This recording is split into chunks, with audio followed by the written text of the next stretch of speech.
যুদ্ধ থেমেছে, কিন্তু আসল লড়াই কি এখন শুরু হলো? শনিবার মধ্যরাতে জাতির উদ্দেশ্যে আবেগঘন এক ভাষণে পাকিস্তানের প্রধানমন্ত্রী শাহবাজ শরীফ ঘোষণা দিলেন, পাকিস্তান পেয়েছে এক ঐতিহাসিক বিজয়। আর এই বিজয় বড় ভূমিকায় ছিল চীন, যুক্তরাষ্ট্র এবং আরও কয়েকটি প্রভাবশালী দেশ। ভাষণে শাহবাজ শরীফ সরাসরি ধন্যবাদ জানিয়েছেন যুক্তরাষ্ট্রের প্রেসিডেন্ট ডোনাল্ড ট্রাম্পকে। বলেছেন, যুক্তরাষ্ট্র যুদ্ধবিরতিতে সবচেয়ে গুরুত্বপূর্ণ ভূমিকা রেখেছে।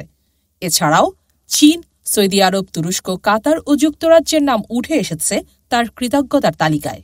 শাহবাজ বলেছেন, চীন শুধু বন্ধু নয়, বরং অত্যন্ত কাছের ও বিশ্বাসযোগ্য মিত্র। আর এই কূটনীতির ব্যাকস্টেজে চুপিসারে চলছে বড়দের খেলা। প্রধানমন্ত্রী বলেন, আমরা শান্তিপ্রিয়, কোটি কোটি মানুষ বাস করে পাকিস্তানে।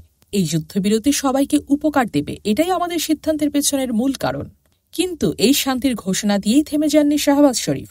তিনি জোর দিয়ে বলেন, কেউ যদি আমাদের স্বাধীনতায় চ্যালেঞ্জ করে, আমরা প্রতিরোধে এক চুলও পেছাব না। সেই সাথে সেনাবাহিনী, নৌবাহিনী এবং সশস্ত্র বাহিনীর প্রতি কৃতজ্ঞতা জানিয়ে বলেন, এই ঐতিহাসিক বিজয়ের পেছনে তাদেরই অবদান সবচেয়ে বেশি। তবে ভাষণে একটি বিষয় চোখে পড়ার মতো। যেই পাকিস্তান বারবার যুদ্ধবিরতি লঙ্ঘন করেছে, সেই প্রসঙ্গে একেবারে চুপ ছিলেন শাহবাজ শরীফ।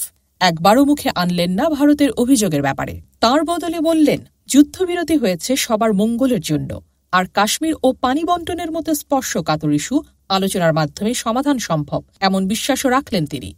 কিন্তু প্রশ্ন রয়ে যায়, এই যুদ্ধবিরতির পেছনে কি সত্যি শান্তির আশ্বাস, নাকি এ কেবল কৌশলগত একটি সময় কেনা? কমেন্টে জানান আপনার মতে, এই যুদ্ধবিরতি কি একটি কূটনৈতিক বিজয়, নাকি বড় কিছু আসছে সামনে? আপনারা দেখছেন দেশ জগৎ নিউজ। এমন তথ্যবহুল ও এক্সক্লুসিভ রিপোর্ট পেতে সাবস্ক্রাইব করুন আমাদের চ্যানেল এবং লাইক দিয়ে ছড়িয়ে দিন সত্যের আওয়াজ।